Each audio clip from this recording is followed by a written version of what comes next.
आज जिस तरह से सम्मान समारोह का कार्यक्रम हुआ उसको किस तरह से देखते हो, क्या मैसेज देना चाहेंगे? मुझे गर्व है कि मैं रायबरेली जनपद की पावन माटी में जन्म लेकर के मैंने श्री शिव बहादुर सिंह भदौरिया जी को देखा और मुझे इस पर भी गर्व है कि बेसवारा की पावन माटी में जन्म लेकर के शिव बहादुर भदौरिया जी ने अपनी रचनाओं के माध्यम से बेसवारे का नाम, अपना नाम पूरी देश और दुनिया तक पहुंचाया।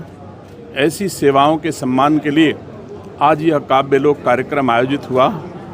हम उनके विचारों को, भदौरिया जी के विचारों को आने वाली पीढ़ियों तक पहुंचा करके उनका मार्गदर्शन करें, इस उद्देश्य से भी बहुत बेसवारे के साथियों ने मिल करके इस कार्यक्रम का आयोजन किया। मैं इस कार्यक्रम की सफलता की कामना करता हूं। बहुत ऐसे अतिथि हमारे जो भदौरिया जी के साथ जिए और कविता पाठ किया, कविता को महत्व दिया, भारतीय संस्कार संस्कृति को महत्व दिया, उनको सम्मान करने का भी आज यह अवसर था।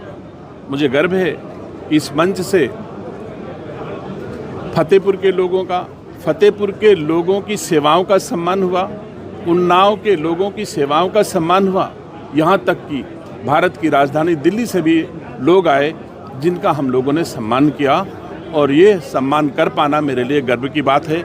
यह काव्य लोक ऐसे ही भारतीय संस्कार संस्कृति से जुड़े कामों को आगे बढ़ाता रहे, इसके लिए मैं काव्य लोक को शुभकामनाएं देता हूं। मंत्री जी, इस तरह से देखा जाए 2027 का चुनाव विधानसभा का नजदीक है, जिस तरह से गठबंधन की बात सामने आई है उस पर विरोधाभास सामने आ रहा है। इमरान मसूद का जो बयान आया है उसके बाद से सपा और कांग्रेस में जो तीखी बहस देखने को मिली, उसको किस तरह से देख रही भारतीय जनता पार्टी? देखिए, भारतीय जनता पार्टी लाखों लाख कार्यकर्ताओं का एक विशाल परिवार है जिसे अपनी कार्यकर्ताओं की मेहनत और परिश्रम पर भरोसा है। दूसरा दल क्या करता है, क्या लड़ते हैं, कैसे करते हैं, ये वो जाने।